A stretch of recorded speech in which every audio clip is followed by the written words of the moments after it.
Welcome, my medieval loving friends. Tonight we journey into the dim, damp chambers of medieval medicine, where ignorance often wore the robes of wisdom, and healing sometimes meant leeches, smoke, or simply a whispered prayer. We're not just talking about bad hygiene or crude tools. This was a time when doctors barely understood the body, feared the soul's wrath, and often did more harm than good. If this kind of honest, unsanitized history helps you drift into a calmer sleep, I'd be grateful if you liked or subscribed, but only if it feels right to you. Let me know what corner of the world you're watching from and what time sleep finds you tonight. Get cozy, lower the lights, maybe let a soft soundscape play in the background. We're about to step into a world where medical advice could be fatal, and survival was more luck than science. The year is 1347, and the cobblestones of a small university town glisten with morning dew as the first pale light of dawn creeps across the thatched rooftops. Smoke curls lazily from countless chimneys, carrying with it the mingled aromas of wood fires, baking bread, and the ever-present earned undertone of human habitation in close quarters. The air holds that crisp bite of early autumn, when the harvest has been gathered, but winter's grip has not yet tightened around the land. In a narrow stone building that serves as both residence and place of learning, a young man sits hunched over a manuscript by candlelight.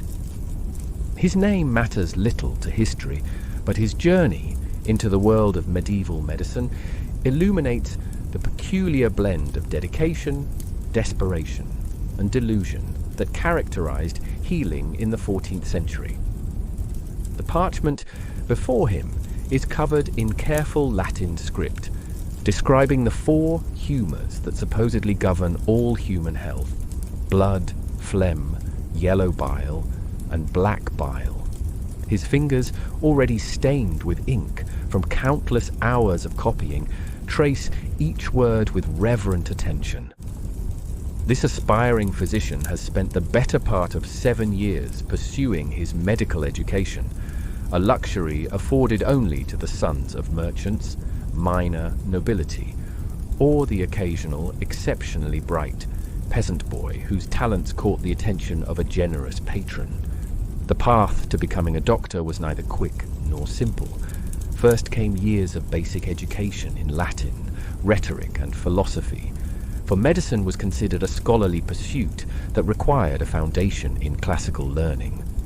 Only after mastering these fundamentals could a student begin the formal study of medical texts. The university where our young scholar studies is typical of its time, a collection of stone and timber buildings clustered around a central courtyard, with lecture halls that echo with the droning voices of professors reading directly from ancient texts. There are no laboratories, no practical demonstrations of anatomy, and certainly no hands-on patient care during the early years of study. Instead, medical education consists almost entirely of memorizing and interpreting the works of classical authorities, particularly the Greek physician whose theories had dominated Western medicine for over 1,000 years. The daily routine of a medical student begins before dawn with prayers, followed by lectures that can stretch for hours. The professor, draped in scholarly robes and seated on an elevated chair, reads passages from thick volumes while students frantically scribble notes on wax tablets or precious scraps of parchment. Questions are rare and often discouraged. The emphasis is on absorbing established wisdom rather than challenging or expanding upon it. The atmosphere is one of reverent scholarship, where ancient knowledge is treated as sacred truth rather than starting point for inquiry. Outside the university walls, the world these future doctors will serve presents a stark contrast to their academic bubble. The typical medieval town is a maze of narrow, winding streets lined with buildings that lean precariously toward each other, creating shadowy passages where sunlight barely penetrates. Open sewers run down the center of many streets, carrying away the waste of thousands of inhabitants, along with rainwater and whatever else finds its way into the flow. The smell is constant and penetrating, a mixture of human waste, animal droppings, rotting food scraps, and the various by-products of daily crafts and trades. Most buildings are constructed of timber and wattle and daub, with thatched roofs that provide minimal protection from the elements. Fires are a constant threat, and disease spreads rapidly through the crowded quarters where entire families often occupy single rooms. The wealthy live in stone houses with glass windows and proper fireplaces, but they represent a tiny fraction of the population. For the vast majority, home is a single room shared with extended family, livestock, and whatever possessions they can accumulate over a lifetime of hard labor. Water comes from wells, rivers, or public fountains, and its quality varies dramatically depending on location and season. There is no understanding of waterborne disease, so the same sources that provide drinking water often receive waste from nearby households and businesses. The brewing of ale and wine serves not only social purposes, but practical ones, as the fermentation process makes these beverages safer to consume than water in many circumstances. Food preservation is a constant challenge without refrigeration. Salt, smoking, and drying help extend the life of meat and fish, while root vegetables stored in cellars provide sustenance through the winter months. Bread forms the foundation of most meals, but the quality varies enormously based on economic status. The wealthy enjoy fine white bread made from carefully sifted wheat flour, while the poor make do with coarse loaves that might contain barley, rye, oats, or even ground beans and peas when grain is scarce. The social hierarchy is rigid and largely unchangeable. At the top sit the nobility, whose power derives from land ownership and military might. Below them are the clergy, who wield enormous influence through their control of education, literacy, and spiritual authority. Merchants and skilled craftsmen occupy a growing middle tier, while the vast majority of the population consists of peasants, serfs, and laborers whose lives are bound to the land and the whims of their social superiors. Into this world, our aspiring doctor must venture once his education is complete. The transition from the protected environment of the university to the harsh realities of medical practice represents a shock that few students are prepared to handle. The theoretical knowledge gained through years of study often proves woefully inadequate when confronted with actual human suffering. The carefully memorized descriptions of diseases and their supposed causes bear little resemblance to the complex, messy realities of illness and injury. The newly qualified physician faces immediate challenges that will define his entire career. First is the question of where to establish his practice. Cities offer more potential clients, but also more competition from established doctors, as well as from the various other healers who compete for the same pool of patients. Rural areas might provide less competition, but also fewer paying customers, and greater isolation from the scholarly community that has defined his identity for so many years. Then comes the practical matter of actually treating patients with the limited tools and knowledge available. The typical doctor's bag contains a few basic instruments: knives for bleeding, cupping vessels for drawing blood to the surface of the skin, and perhaps a primitive saw for the occasional amputation. Medications consist primarily of herbal preparations, many of which have genuine therapeutic value, though their mechanisms of action remain completely unknown. Others are based on elaborate theories about the correspondence between celestial movements and bodily functions, or the supposed similarities between the appearance of plants and human organs. The economic realities of medical practice add another layer of complexity to an already challenging profession. Most patients cannot afford to pay cash for medical services, so doctors often accept payment in goods, services, or promises of future compensation. This creates a constant struggle to maintain financial stability while providing care to those who need it most. The wealthy can afford the best available treatment, while the poor must often rely on folk remedies, religious healing, or the charity of physicians who take seriously their obligation to serve all members of society. As our young doctor prepares to leave the familiar confines of the university and enter the wider world, he carries with him not only the accumulated medical knowledge of his time, but also the hopes and expectations of a society that desperately needs healing in an age when death lurks around every corner. The irony, which he cannot yet fully appreciate, is that much of what he has learned will prove not only ineffective, but actively harmful to his future patients. The very treatments he has been taught to administer with confidence will often make suffering worse rather than better. Yet, in the flickering candlelight of his study, surrounded by the musty smell of old parchment and the scratching of his quill pen, he believes he is preparing to become a healer, a learned man who will stand between his fellow humans and the forces of disease and death that constantly threaten to overwhelm them. The morning light grows stronger outside his window, illuminating a world that awaits his services with a mixture of hope and desperation that will define every day of his coming practice. The wooden cart bounces along the rutted road, its wheels catching in every pothole and depression carved by countless other travelers who have made this same journey between the university town and the market settlement beyond the hills. Our newly qualified physician sits among his meager possessions, a leather satchel containing his precious medical texts, a wooden chest holding his instruments, and a roll of bedding that will serve as his furniture until he can afford better accommodations. The autumn countryside stretches in all directions, a patchwork of harvested fields, brown and gold under the pale sky, punctuated by dense woodlands where morning mist still clings to the branches.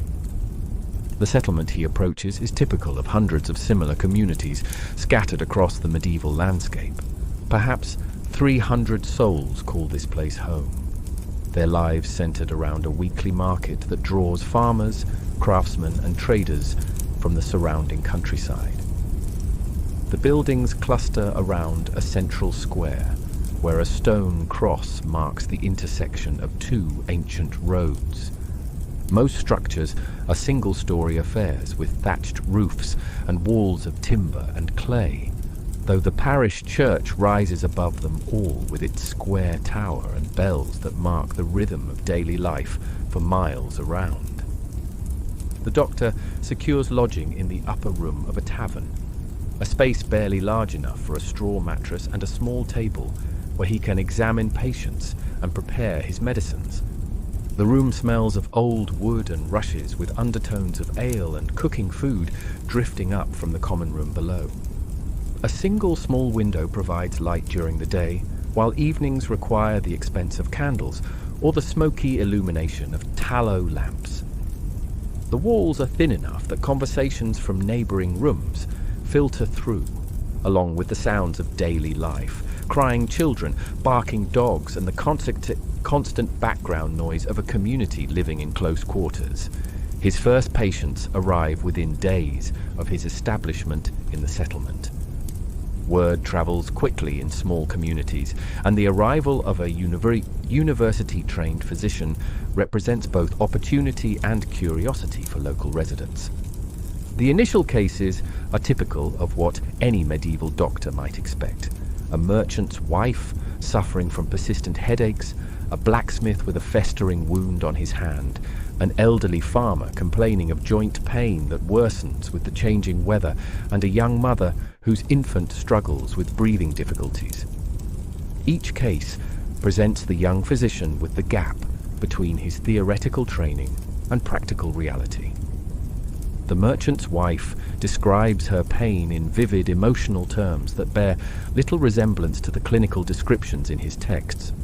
She speaks of a pounding that feels like hammers beating inside her skull, of dizzy spells that leave her unable to stand, and of a constant nausea that prevents her from eating properly. The doctor's training suggests an imbalance of humours, possibly an excess of hot, wet blood rising to the head, but the woman's actual experience encompasses far more complexity than his simple categories can contain. The blacksmith's injured hand presents a more immediate challenge. The wound, caused by a slip of his hammer several days earlier, shows clear signs of corruption. The flesh around the cut has turned an angry red color, with streaks extending up his arm, and a foul-smelling discharge seeps from the opening. The doctor's instinct, trained through years of study, tells him to bleed the patient to reduce the hot humors that are causing the inflammation. He opens a vein in the man's arm, allowing blood to flow into a brass bowl while reciting Latin phrases about the balance of natural forces within the body. The elderly farmer's complaint of joint pain coincides with the approaching winter, and the doctor draws upon his knowledge of seasonal influences on human health. According to his training, the cold, wet weather increases the phlegmatic humor, which settles in the joints and causes stiffness and discomfort. He prepares a tonic of warming herbs, ginger, cinnamon, and pepper mixed with wine, designed to heat the body and drive out the excess moisture. The preparation process involves careful measurement and grinding of dried roots and spices, creating aromatic powders that fill his small room with exotic scents. The infant's breathing troubles present perhaps the most challenging case. The child, barely 6 months old, wheezes and struggles with each breath, his tiny chest working hard to draw air into his lungs. The mother, desperate and frightened, has already tried various folk remedies suggested by neighboring women. Honey mixed with herbs, steaming cloths held over the baby's face, and prayers offered at the local shrine. The doctor examines the child carefully, noting the pale color of his skin and the way his ribs show with each labored breath. According to medical theory, the infant's condition results from an excess of cold, moist phlegm blocking the airways.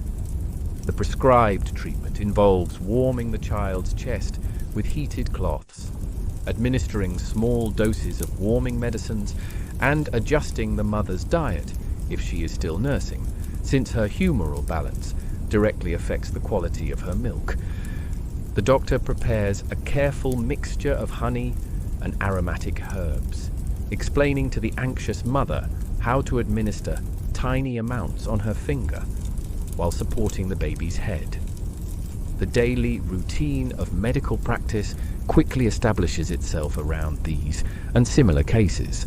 Each morning begins with the preparation of medicines, a process that requires grinding herbs, mixing compounds, and boiling various preparations over a small brazier that serves as both heating source and cooking fire. The work is precise and time-consuming, as the balance of ingredients determines the effectiveness of each remedy. Too much of one component might cause harm, while too little renders the medicine ineffective. Patients arrive throughout the day, some by appointment and others seeking immediate attention for urgent problems. The doctor learns to read not only the physical symptoms of disease, but also the social and economic circumstances that shape each person's experience of illness. Wealthy patients can afford extended consultations and expensive remedies, while poor patients often delay seeking help until their conditions become desperate. then struggle to pay even modest fees. The economic realities of medical practice become apparent quickly. Payment rarely comes in the form of coins, which are scarce in rural communities. Instead, the doctor receives payment in goods: grain, eggs, cloth, tools, or promises of future services. A successful treatment might result in a side of bacon or a pair of well-made shoes, while a consultation might be compensated with a day's supply of bread or ale. This barter system requires constant negotiation and evaluation, as the doctor must judge the value of various goods against his own needs and the market prices of essential items. The social position of the physician within the community develops gradually through his interactions with patients and their families. His education and literacy set him apart from most residents, earning him a degree of respect and deference. However, his youth and lack of practical experience also invite skepticism, particularly from older women who have served as traditional healers for decades.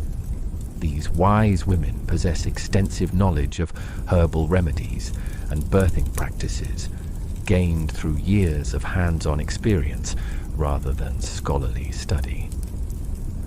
Competition with folk healers represents an ongoing challenge for the university-trained physician. Many patients consult both traditional healers and the new doctor, comparing their advice and choosing treatments based on cost, convenience, and personal relationships rather than medical authority. The doctor finds himself defending his methods and credentials while also learning from the practical knowledge of local healers who understand the specific health challenges of their region. The rhythm of seasons shapes medical practice in ways the doctor had not anticipated during his university years. Summer brings injuries from agricultural work and occasional outbreaks of fever that spread rapidly through the crowded settlement. Autumn arrives with coughs and breathing troubles as people spend more time indoors with smoky fires. Winter brings the inevitable increase in joint pain, breathing difficulties, and the various ailments associated with cold, damp conditions and limited food supplies. Each season also brings different opportunities for gathering medicinal plants and preparing remedies. Spring offers fresh herbs and roots as they emerge from winter dormancy. Summer provides the peak growing season for most medicinal plants, requiring careful timing for harvest and preservation. Autumn brings fruits, seeds, and bark that must be collected and dried for winter use. The doctor learns to plan his pharmacy according to these natural cycles, building stores of essential medicines during times of abundance to sustain his practice through periods of scarcity. As the months pass, our physician begins to understand that his education, while extensive, represents only the beginning of his medical knowledge. Each patient teaches him something new about the complexity of human suffering and the limitations of theoretical understanding. The gap between the elegant theories he memorized and the messy realities of actual illness forces him to develop practical wisdom that no textbook could provide. Winter settles over the settlement like a heavy blanket, bringing with it the season's particular brand of medical challenges. The doctor's small room above the tavern grows cold, despite the brazier that burns constantly in the corner, its smoke adding to the perpetual haze that fills the building during the colder months. Ice forms on the inside of his single window, and his breath creates small clouds as he works by candlelight, grinding herbs and preparing the remedies that have become his daily bread. The cases that arrive at his door during these frozen months reveal the harsh realities of medieval life in ways that no university lecture could convey. A miller's daughter, barely 16 years old, arrives at his door supported by her mother and an older sister. The girl's face bears the telltale flush of fever, and her breathing comes in short, labored gasps that echo in the small room. She has been ill for nearly a week. the mother explains, beginning with a simple cough that has progressed to this alarming state where each breath seems a struggle against invisible forces. The doctor examines her carefully, noting the heat radiating from her skin and the way her eyes seem to focus on distant points rather than his face. According to his training, the symptoms indicate an excess of hot, moist humours concentrated in the chest, requiring immediate intervention to restore balance. He prepares to bleed her, opening a vein in her arm to release the corrupted blood that he believes is causing her distress. The blood that flows into his brass bowl appears darker than normal, confirming his diagnosis in his own mind. Yet, as he watches the young woman's condition over the following days, doubt creeps into his thoughts. Despite his treatments, despite the careful balance of bleeding and purging, warming medicines and cooling foods, her breathing grows more labored rather than easier. Her fever climbs higher instead of breaking, and a rattling sound develops in her chest that speaks of fluid gathering where air should flow freely. The doctor increases his efforts, bleeding her more frequently and administering stronger purgatives to clear the corrupt humours from her system. The Miller's family maintains their vigil, bringing what payment they can afford and expressing their faith in the learned doctor's abilities. The mother speaks in hushed tones about her daughter's dreams of marriage to a young carpenter from the next village, plans that now seem suspended in the uncertain space between hope and despair. The father, his hands permanently stained with flour dust, offers additional payment in grain and promises of future mill work if only the doctor can restore his daughter's health. Meanwhile, other patients continue to arrive with their own urgent needs. A pregnant woman in her 7th month complains of swelling in her hands and feet, accompanied by severe headaches that leave her unable to perform her household duties. Her husband, a rope maker whose calloused hands speak of years working with hemp and flax, describes his wife's condition with the careful precision of a man who has learned to observe details. The swelling began gradually, he explains, but has worsened rapidly in recent days, and his wife now sees spots of light that dance before her eyes even in darkness. The doctor's examination reveals a condition that his textbooks describe in theoretical terms but provide little practical guidance for treating. The woman's face shows the puffiness characteristic of excessive fluid retention, and her pulse feels rapid and irregular beneath his fingers. According to medical theory, pregnancy naturally increases the body's heat and moisture, but this case suggests an imbalance that threatens both mother and child. The prescribed treatment involves careful dietary restrictions, mild purging to reduce excess fluids, and bloodletting to cool the overheated system. A third case arrives in the form of an elderly weaver whose hands have become twisted and painful, preventing him from pursuing the craft that has supported his family for decades. The joints of his fingers appear swollen and warm to the touch, and his attempts to demonstrate his condition result in visible winces of pain. His wife, a woman whose own hands show the wear of countless hours spinning thread, explains that her husband's condition has progressed steadily over several years, but recent cold weather has made his suffering nearly unbearable. The weaver's case represents the kind of chronic condition that medieval medicine struggled to address effectively. Unlike acute illnesses that might resolve quickly, one way or another, his joint disease requires long-term management that tests both the doctor's knowledge and the family's resources. The prescribed treatment involves warming medications to counter the cold, moist humours believed to cause joint pain, along with external applications of heated oils and regular exercise to maintain mobility. Each of these cases demands not only medical attention, but also careful navigation of the social and economic relationships that bind the community together. The doctor must balance his genuine desire to heal with the practical necessities of maintaining his practice and his position within the settlement's social structure. Success with prominent families enhances his reputation and attracts more patients, while failures can quickly erode the trust that forms the foundation of his livelihood. The preparation of medicines becomes an increasingly complex undertaking as the doctor's practice grows. His small room fills with the tools and materials of his trade: mortars and pestles for grinding herbs, brass vessels for preparing decoctions, scales for measuring precise quantities of expensive ingredients, and rows of ceramic pots containing dried plants gathered during the previous growing season. The work requires not only medical knowledge but also practical skills in chemistry, botany, and pharmacy that were barely touched upon during his university education. Many of his remedies depend on ingredients that must be purchased from traveling merchants at considerable expense.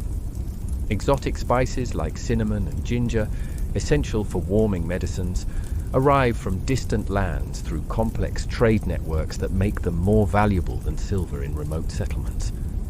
Precious stones and metals believed to possess healing properties when ground into powder and mixed with other ingredients represent investments that strain the doctor's limited resources while offering uncertain returns. The social dynamics of medical practice extend beyond individual patient relationships to encompass the entire community's understanding of health and disease. The doctor finds himself in frequent consultation with the local priest, whose authority over spiritual matters intersects with medical practice in numerous ways. Many conditions are attributed to divine punishment for sins, requiring both medical treatment and religious intervention for complete healing. The priest's support enhances the doctor's authority, while conflict between religious and medical interpretations of illness can undermine patient confidence in both approaches. Traditional healers, particularly the older women who have served as midwives and herbalists for generations, represent both competition and potential collaboration. These women possess practical knowledge gained through direct experience with local conditions and available remedies. Their understanding of childbirth, wound care, and herbal preparations often proves more effective than the doctor's theoretical approaches, creating a complex relationship that requires diplomatic skill to navigate successfully. The seasonal cycle of illness continues to shape the doctor's practice in ways that reveal the intimate connection between human health and environmental conditions. Winter brings the inevitable increase in coughing illnesses, joint pain, and digestive troubles associated with limited food supplies and poor living conditions. The settlement's residents crowd into poorly ventilated spaces where smoke from cooking fires mingles with the breath of multiple families, creating conditions that seem designed to spread respiratory ailments from person to person. Food shortages during the winter months contribute to a general decline in health that affects everyone, but strikes hardest at the young, the elderly, and those already weakened by chronic conditions. The doctor observes how malnutrition makes his patients more susceptible to disease and less able to recover from illness, creating a cycle of declining health that no amount of medical intervention can completely break. His own diet, while better than that of most residents, still depends on preserved foods that lack the variety and nutrition available during the growing season. The physical demands of medical practice prove more challenging than the doctor had anticipated during his scholarly years.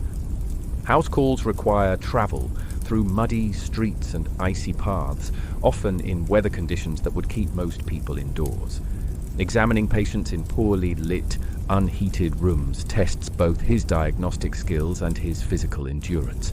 The emotional toll of witnessing suffering that he cannot alleviate adds another layer of difficulty to work that already demands long hours and constant attention to detail. Despite these challenges, the Doctor begins to develop a deeper understanding of his role within the community and the limitations of his chosen profession. Each case teaches him something about the complex relationships between theory and practice, between individual suffering and community health, between his own abilities and the vast mysteries of human illness that remain beyond the reach of medieval medical knowledge. The first snow of winter has barely melted when troubling news arrives from the larger towns to the east. Merchants returning from market speak in hushed tones about a peculiar sickness that has begun to appear in the port cities carried by ships from distant lands. The disease strikes without warning, they say, beginning with fever and weakness before progressing to more disturbing symptoms that leave even experienced healers baffled and afraid. The Doctor listens to these reports with growing unease, recognizing in their vague descriptions something that lies beyond the familiar patterns of seasonal illness. Within a fortnight, the first case arrives at his door. A traveling tinker, a man who makes his living mending pots and tools as he moves from settlement to settlement, stumbles into the tavern below the Doctor's quarters. The man's face bears the unmistakable flush of high fever, and dark circles under his eyes speak of sleepless nights spent battling an illness that seems to sap strength from his very bones. More alarming still are the swollen, tender lumps that have appeared in his neck and under his arms, hard knots beneath the skin that pulse with their own heat and pain. The Doctor examines the tinker with growing concern, noting symptoms that match no clear pattern in his medical texts. The man's pulse races like that of someone who has run a great distance, yet he can barely summon the strength to sit upright. His breathing comes in shallow gasps, and his skin alternates between burning heat and sudden chills that leave him shaking uncontrollably. The swollen areas appear to be growing larger even as the Doctor observes them, and the man's speech becomes increasingly confused as the fever mounts. According to the theoretical framework that guides medieval medicine, such symptoms suggest a severe corruption of the blood, possibly caused by poisonous vapors or an extreme imbalance of the natural humors. The Doctor begins his standard treatments, bleeding to reduce the excess of corrupted blood, purging to clear toxins from the system, and the application of cooling remedies to counter the excessive heat. Yet something about this case feels different, more urgent and dangerous than the familiar winter ailments he has grown accustomed to treating. The tinker's condition deteriorates rapidly, despite all interventions. The fever climbs higher, bringing with it a delirium that leaves him speaking to people who are not present and seeing threats that exist only in his fevered imagination. The swollen areas continue to grow, becoming increasingly painful to the touch, and new symptoms emerge that the Doctor has never encountered before. Dark spots appear on the man's skin, and his breathing becomes increasingly labored, as if his lungs are filling with fluid that cannot be expelled. Within 3 days, the tinker dies, his body finally surrendering to whatever force has consumed him from within.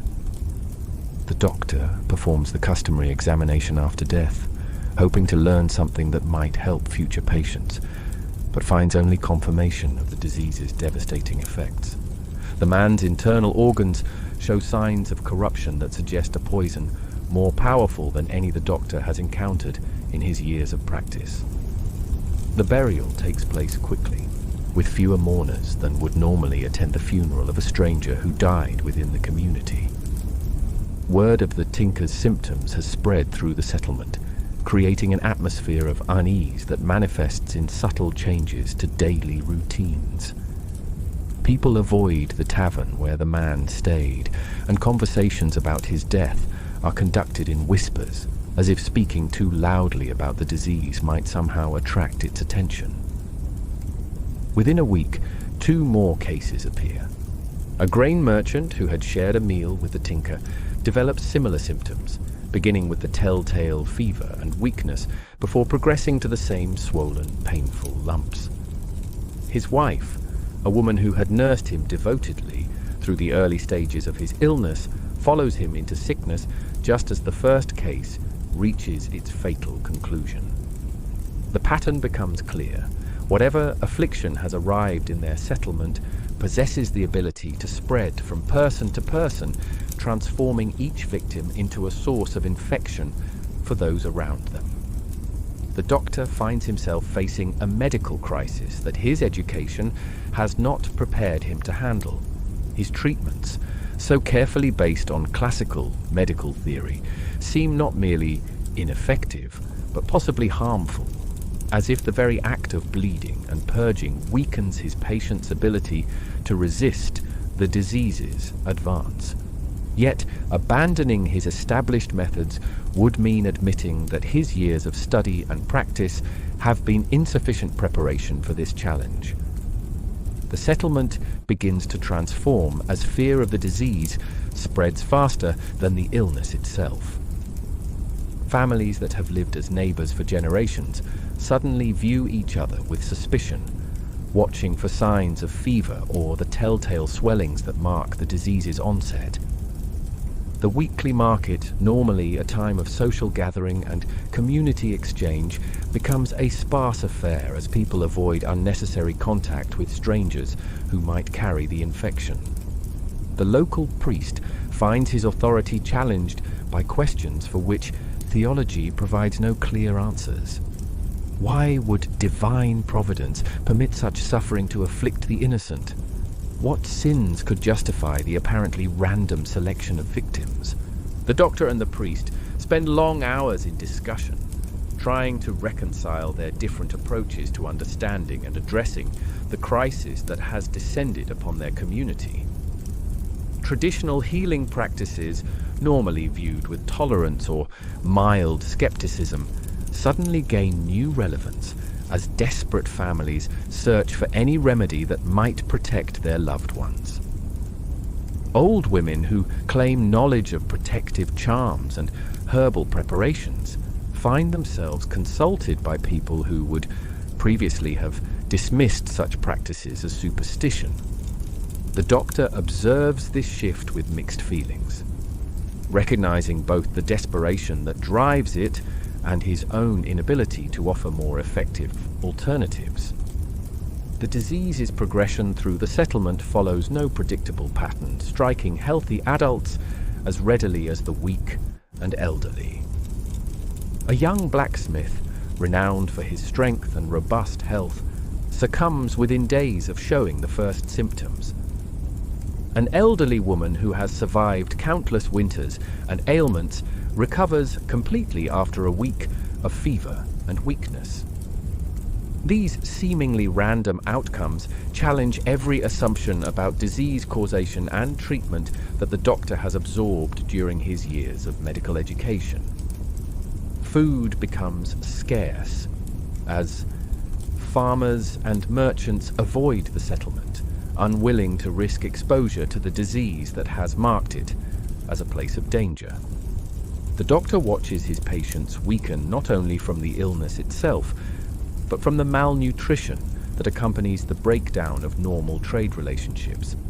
Gardens that would normally provide winter vegetables lie neglected as families focus their energy on caring for the sick and avoiding infection themselves. The social fabric of the community begins to fray under the pressure of sustained crisis. Families that lose their primary breadwinners to the disease find themselves dependent on the charity of neighbors who may themselves be struggling with their own losses. Children orphaned by the epidemic require care from relatives or community members who may lack the resources to support additional dependents. The normal systems of mutual support that bind rural communities together strain under demands that exceed their capacity to respond. As the doctor tends to an increasing number of cases, he begins to notice patterns that his theoretical training had not prepared him to recognize. The disease seems to spread most readily among people who live in close contact with each other, suggesting that proximity plays a role in transmission. Families tend to fall ill together, while individuals who isolate themselves early in the epidemic's course often escape infection entirely. The physical demands of treating multiple patients simultaneously push the doctor to the limits of his endurance. Days blend into nights as he moves from house to house, offering what comfort he can while watching his remedies fail repeatedly. His own health begins to suffer from the combination of exhaustion, stress, and constant exposure to the disease that has claimed so many of his patients. The tavern keeper, concerned about the association between his establishment and the epidemic's first victim, asks the doctor to find alternative lodging. The request, while diplomatically phrased, reflects the community's growing tendency to associate the physician with the disease he has been unable to cure. The doctor finds himself increasingly isolated, viewed with a mixture of hope and suspicion by people who need his services but blame him for their ineffectiveness. Winter deepens, and the combination of disease and social disruption creates conditions that test the settlement's ability to survive as a functioning community. The doctor continues his rounds, accumulating experience that will serve him well if he survives the current crisis, but also gaining a deeper understanding of medicine's limitations when confronted by forces that lie beyond the scope of medieval medical knowledge. Spring arrives later than usual, as if even the seasons hesitate to return to a world so thoroughly marked by death and suffering. The doctor, now residing in a small cottage at the settlement's edge after his departure from the tavern, tends a garden of medicinal herbs that serves both practical and symbolic purposes. Each carefully planted row represents his attempt to maintain some semblance of normal medical practice in circumstances that have rendered much of his training obsolete. The disease that arrived with the winter tinker has transformed from an isolated medical curiosity into a community-wide catastrophe. Of the settlement's original 300 residents, fewer than half remain alive and healthy. The others have either perished from the illness or fled to distant relatives, hoping to escape the invisible contagion that seems to permeate the very air. Empty houses stand with their doors barred shut, their former occupants reduced to memories and the practical problem of disposing of property that no one dares to claim. The doctor has survived not through superior medical knowledge, but through a combination of fortune and gradually acquired wisdom about the disease's behavior. His observations, recorded in a journal that serves as both medical record and personal confession, reveal patterns that contradict much of what he learned during his university years. The illness spreads most readily among people who share living spaces, food, and intimate contact, suggesting that proximity rather than humoral imbalance determines who falls victim to its effects. His own transformation mirrors that of the community around him. The confident young physician who arrived with carefully organized medical texts and precise theories about disease causation has evolved into a more humble practitioner who relies as much on practical observation as on scholarly authority.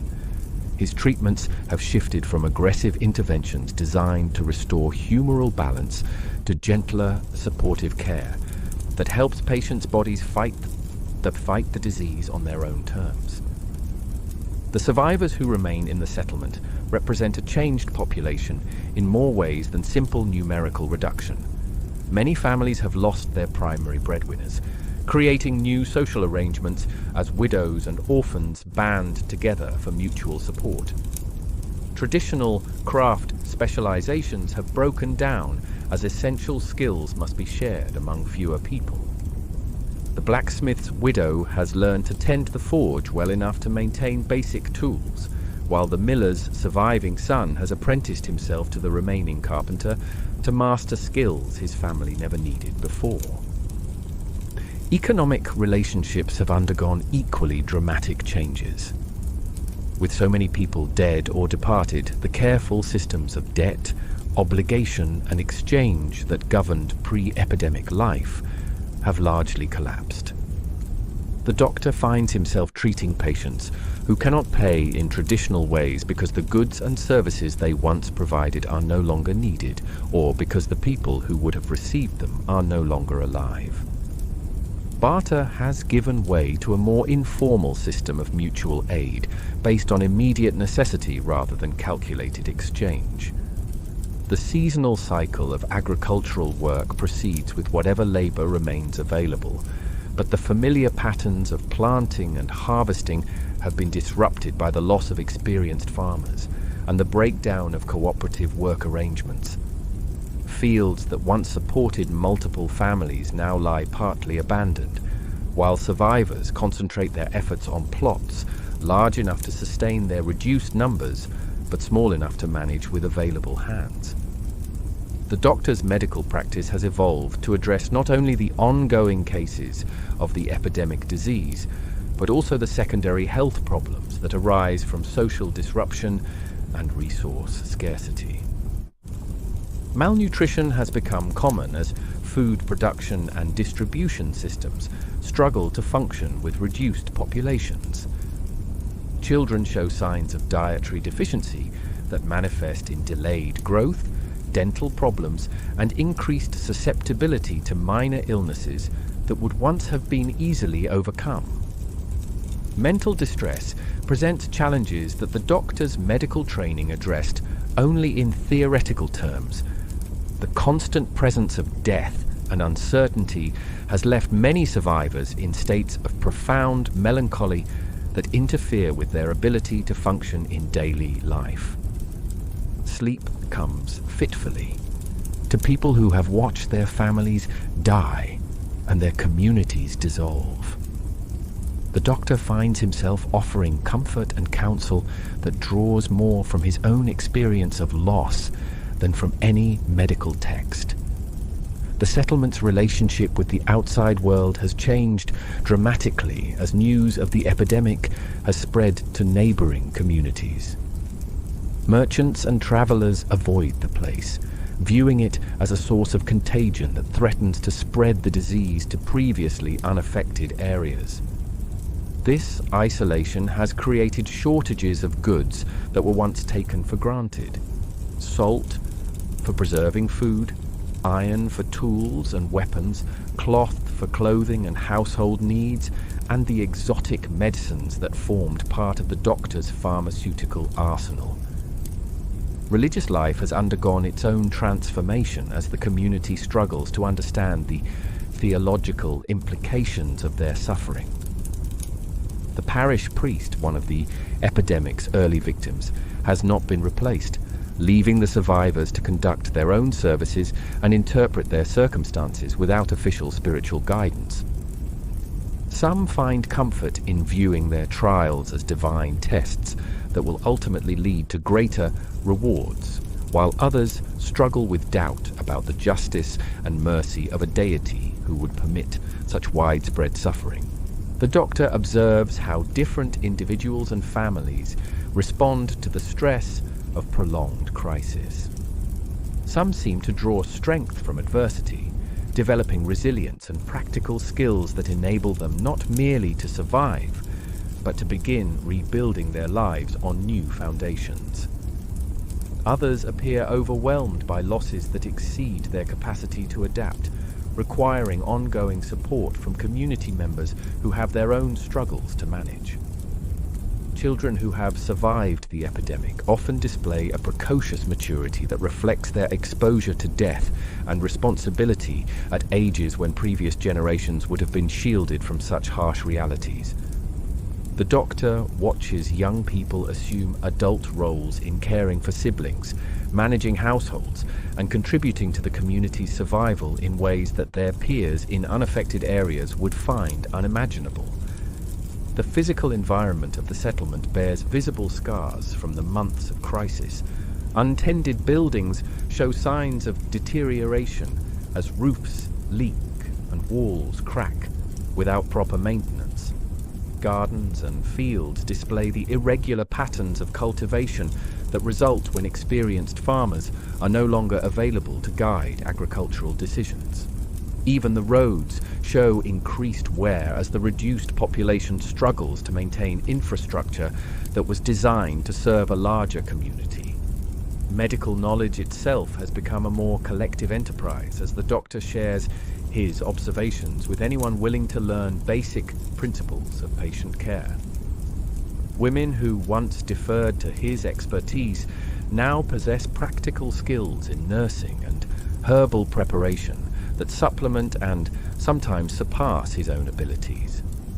The artificial distinction between learned medicine and folk healing has blurred as survival requires drawing upon every available source of therapeutic knowledge. The Doctor's journal entries from this period reveal a man grappling with profound questions about the nature of his profession and its relationship to human suffering. His careful records of symptoms, treatments, and outcomes serve both as medical documentation and as testimony to experiences that challenge fundamental assumptions about disease, healing, and the physician's role in society. As the worst phase of the epidemic begins to wane, leaving behind a community that bears little resemblance to its former self, the Doctor faces decisions about his own future that will determine not only his personal fate, but also his ongoing contribution to the survivors who have become his extended family. The settlement's transformation from a thriving market town to a small community of epidemic survivors represents both ending and beginning, destruction and the possibility of renewal built upon the hard-won wisdom that emerges from shared catastrophe. The gradual return of merchants and travelers brings news from the wider world that places the settlement's experience in broader context. Similar epidemics have struck communities across vast regions, creating patterns of destruction and survival that suggest forces beyond local circumstances or divine judgment. The Doctor begins to understand that his small community's struggle represents part of a much larger transformation that will reshape the social, economic, and medical landscape for generations to come. The summer following the Great Mortality brings with it challenges that extend far beyond the medical realm into questions of law, property, and human nature itself. The Doctor finds himself drawn into disputes that would have seemed impossible during the settlement's prosperous days, when clear social hierarchies and established customs governed most interactions between neighbors. Now, with traditional authority structures disrupted and fundamental assumptions about community life called into question, he discovers that medical knowledge often proves less valuable than diplomatic skill and moral judgment. The first strange case arrives on a morning when the Doctor is tending his herb garden, carefully transplanting seedlings that represent his attempt to rebuild a proper pharmaceutical collection. A woman approaches his cottage, her face marked by the kind of desperate determination that he has learned to recognize as a warning of complicated problems ahead. She is the widow of a prominent grain merchant, left with 3 young children and a warehouse full of wheat that has become the subject of an increasingly bitter legal dispute. Her husband, she explains, had made arrangements with several farming families to store their grain in his warehouse, taking a portion as payment for the service, while promising to return the remainder when needed. The epidemic has claimed most of the farming families involved in these agreements, leaving their grain legally owned by people who are either dead or departed to unknown destinations. Meanwhile, the widow needs to sell the grain to support her children, but doing so without clear ownership could result in criminal charges if any of the original owners or their heirs eventually return to claim their property. The doctor listens to her explanation with growing unease, recognizing that the legal complexities extend far beyond his medical expertise. Yet the woman has come to him not for legal advice, but for something far more troubling. She wants him to examine the stored grain and declare it unfit for human consumption, which would justify destroying it and eliminate the ownership questions that prevent her from accessing other grain stores that she could legally sell. The request places the doctor in an impossible position that illuminates the moral ambiguities created by social collapse. His examination of the grain reveals that it remains perfectly wholesome and nutritious, representing food that could sustain many families through the coming winter.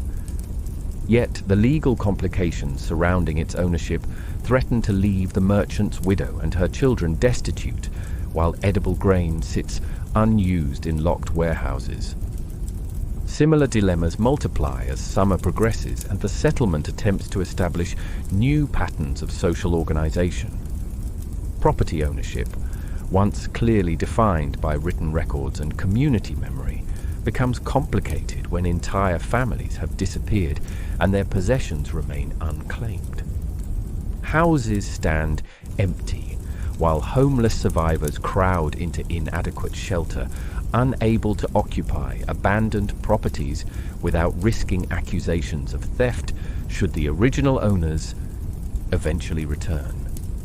The doctor becomes reluctantly involved in these disputes when his medical opinion is sought to determine whether missing persons should be presumed dead, which would allow their property to be redistributed to surviving family members or community needs. The requests require him to make judgments that blend medical knowledge with legal and moral considerations far removed from his original training. More disturbing still are the cases that suggest the epidemic's social disruption has created opportunities for deliberate wrongdoing. A young woman arrives at the doctor's cottage in the early hours before dawn, seeking treatment for injuries that she claims resulted from a fall while working in her family's garden. Her examination reveals bruises and marks that suggest violence rather than accident, but her insistence on the garden story creates a dilemma that reflects the breakdown of normal protective mechanisms within the community. The woman's situation becomes clearer through careful questioning that reveals her vulnerability as an orphan living with distant relatives who survived the epidemic. Without parents or close family to protect her interests, she has become dependent on people who view her as a burden rather than a family member. The doctor's medical oath requires him to treat her injuries, but his growing suspicion about their cause raises questions about his obligations to intervene in family situations that may involve criminal behavior. Traditional mechanisms for addressing such problems have largely disappeared, along with the social authorities who once enforced community standards. The settlement's elected officials died during the epidemic, and no new leadership has emerged with sufficient authority to handle complex disputes. The parish priest, who might have provided moral guidance, perished early in the crisis, and his replacement has not yet arrived from the distant cathedral city. The doctor finds himself serving not only as physician, but as informal arbitrator, counselor, and sometimes the only educated person available to help survivors navigate problems that require literacy, numeracy, or knowledge of legal principles. His small cottage becomes a gathering place, where people bring disputes that range from property boundaries to marriage contracts, seeking judgments from someone whose education and social position provide a semblance of authority in circumstances where traditional power structures have collapsed. One particularly complex case involves a craftsman who survived the epidemic along with his wife and young son, but lost 2 older children and his elderly parents. Before the epidemic, he had signed apprenticeship agreements with several families, promising to train their sons in his craft in exchange for payment and future obligations. Most of the prospective apprentices died during the crisis, but their families paid substantial fees in advance that now represent significant debts the craftsman cannot repay. The craftsman's dilemma illustrates how the epidemic's disruption extends beyond immediate mortality to create long-term economic problems that threaten the survivors' ability to rebuild their lives. His trade requires apprentices to justify maintaining a workshop, but the families who could afford apprenticeship fees are mostly gone, while the survivors lack resources to invest in their children's professional training. The craftsman faces the choice between abandoning his profession and attempting to return advance payments that he has already spent on family survival. The doctor's involvement in such cases gradually reveals the extent to which medieval society depended on personal relationships and community memory to function effectively. Written records existed for major transactions, but much daily commerce and social obligation operated through oral agreements and shared understanding of customary practices. The epidemic's selective mortality has destroyed not only people, but also the collective knowledge that made complex social systems possible. More sinister problems emerge as the doctor encounters cases that suggest some survivors are deliberately exploiting the social confusion for personal gain. A merchant who arrived after the worst phase of the epidemic claims ownership of property that belonged to families who died without clear heirs. His documentation appears authentic, but the doctor's knowledge of local families raises doubts about the merchant's claims that cannot be easily resolved without witnesses who are no longer alive to provide testimony.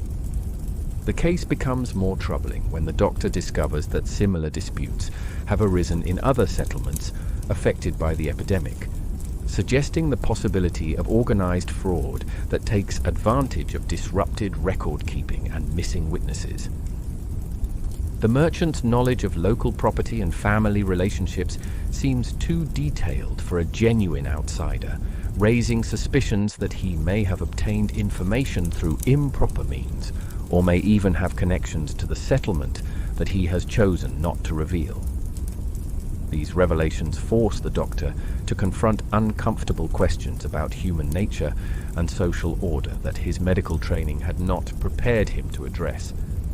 The epidemic has stripped away many of the social conventions that normally constrain behavior, creating opportunities for both extraordinary generosity and calculated exploitation.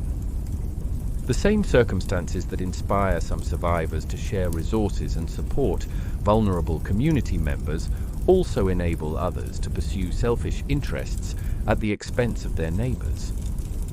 The doctor's journal entries from this period reflect his growing understanding of the relationships between individual health and community well-being. Physical disease, he begins to realize, represents only one form of corruption that can spread through human populations. Social breakdown, moral confusion, and the collapse of trust create their own forms of contagion that may prove more difficult to treat than epidemic illness. As autumn approaches and the settlement's survivors prepare for another winter with reduced resources and uncertain social arrangements, the doctor finds himself documenting not only medical cases, but also the broader process of community transformation that continues long after the epidemic's acute phase has ended. His role has evolved from that of traditional physician to something more complex. a keeper of collective memory, an arbiter of disputes, and a witness to humanity's capacity for both destruction and renewal in the face of overwhelming crisis. 2 years have passed since the Great Mortality first arrived with the travelling tinker, and the settlement has achieved a precarious stability that bears little resemblance to its former prosperity. The Doctor, now recognised as much for his role in community governance as for his medical skills, sits in his cottage on a crisp October evening, writing by candlelight in the journal that has become both medical record and historical chronicle. His hands, once smooth from scholarly pursuits, now bear the calluses and scars that mark a man who has learned to work with tools as well as texts. The population has stabilized at roughly half its pre-epidemic size, but the composition has changed dramatically. Young adults predominate among the survivors, while the very old and very young suffer disproportionately during the crisis. This demographic shift has created a community with abundant energy and ambition, but limited experience in the traditional skills that sustained rural life.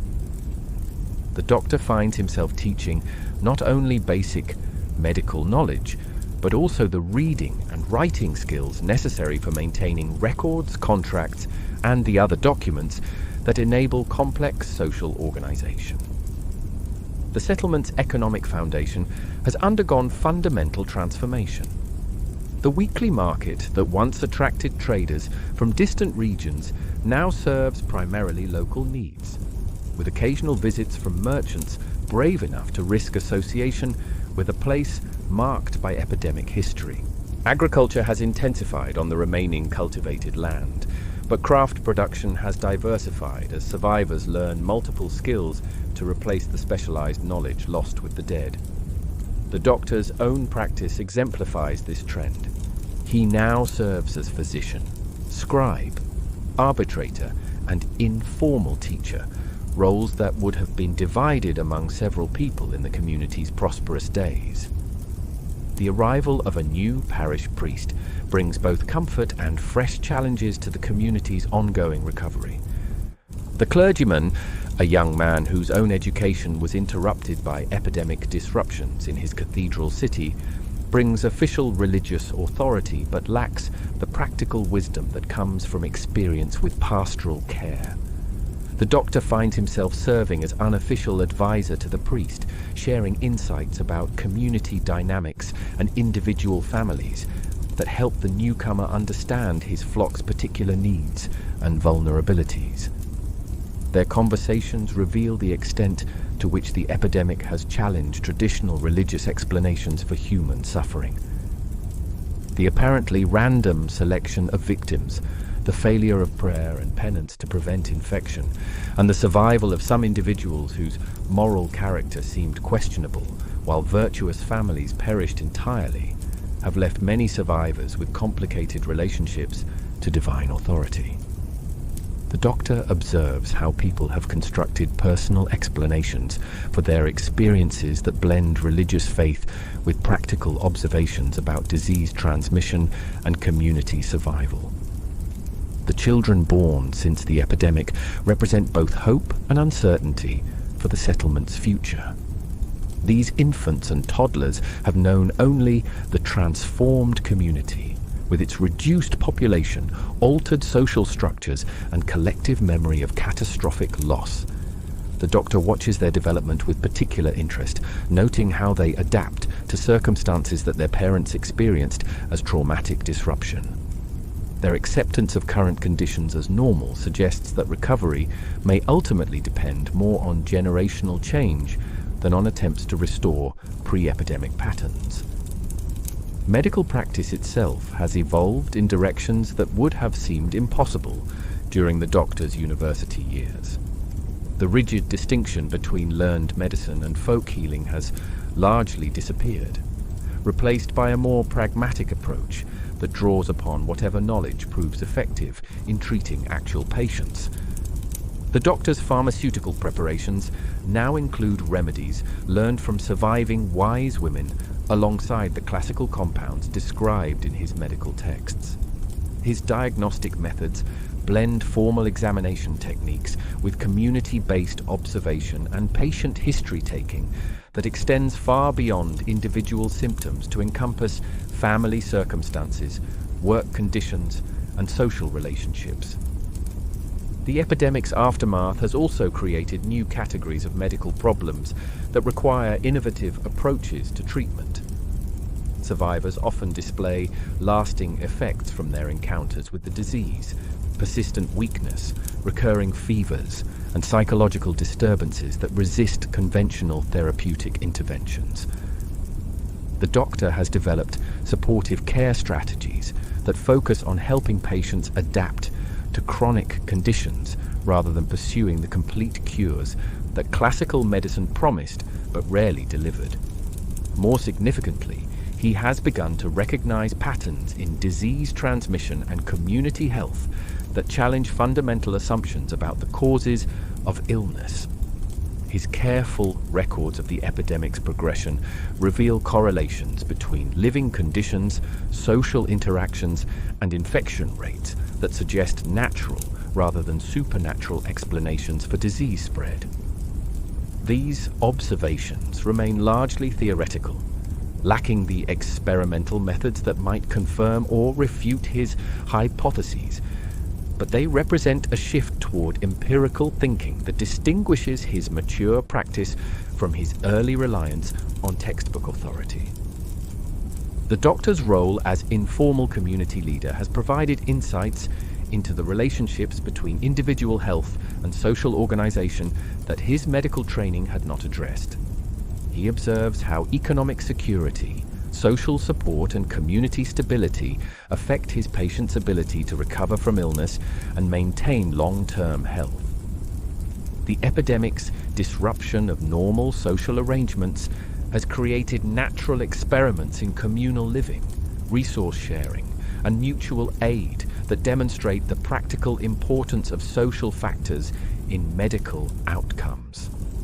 Property disputes continue to arise as distant relatives of epidemic victims arrive to claim inheritances, sometimes years after their family members' deaths. The doctor's testimony about individual deaths and family circumstances has become crucial evidence in legal proceedings that determine not only property ownership, but also the legitimacy of marriages, adoptions, and business partnerships formed during the crisis period. His medical records serve as historical documents that provide official confirmation of events that occurred when normal record-keeping systems had broken down. The seasonal cycle of illness has resumed its familiar pattern, but with modifications that reflect the community's changed circumstances. Winter still brings respiratory ailments and joint complaints, but the reduced population's better access to food and fuel has decreased the malnutrition and hypothermia that once made cold seasons particularly deadly. Summer work injuries remain common, but the survivors' diversified skills mean that accidents in one trade area can be compensated by knowledge in others, reducing the economic impact of temporary disabilities. The doctor's own health has suffered from the prolonged stress of epidemic and recovery periods. His hair has grayed prematurely, and his hands sometimes shake with fatigue after long days of patient care and community service. Yet he has also developed a resilience and practical wisdom that his younger self could not have imagined. His understanding of medicine has deepened beyond textbook knowledge to encompass the complex relationships between physical health, community well-being, and individual adaptation to circumstances beyond personal control. As winter approaches once again, the doctor reflects on the transformation that has reshaped not only his community, but his entire understanding of medical practice and social responsibility. The confident young physician who arrived with carefully organized theories about disease and healing has evolved into someone more humble and more effective. A healer who recognizes the limitations of medical knowledge while embracing the broader obligations that come with serving as witness to human suffering and resilience. His journal entries increasingly focus on questions rather than answers, documenting observations and experiences that may prove valuable to future practitioners who face similar challenges. The epidemic has taught him that medical knowledge represents only one component of healing, which requires also understanding the social, economic, and psychological factors that shape individual and community health. This hard-won wisdom, purchased at the cost of countless lives and immeasurable suffering, may represent the epidemic's most lasting contribution to the long, slow development of medical understanding. The candle burns low as the doctor closes his journal and prepares for sleep, knowing that tomorrow will bring new patients, new problems, and new opportunities to apply the lessons learned through years of crisis and recovery. Outside his window, the settlement rests quietly under autumn stars, its surviving inhabitants dreaming whatever dreams sustain people who have witnessed the worst that human experience can offer and chosen nevertheless to continue building lives worth living. If you're still awake, I have to wonder why. Was it the talk of bloodletting, pus, and prayers that kept your eyes open? Let me know in the comments. Maybe you need something softer next time. Less leeches, more lullabies. Either way, I hope the next episode does the trick. Next time, we'll wander into new shadows. Maybe we'll explore the eerie superstitions of plague survivors or open the doors of medieval asylums where madness was misunderstood. But for now, let this linger. The world you live in, clean hospitals, painkillers, knowledge is built on centuries of fumbling in the dark. Sleep well if you can. And remember, history never truly rests. It waits, patient and persistent, whispering to those curious enough to listen. Until next time.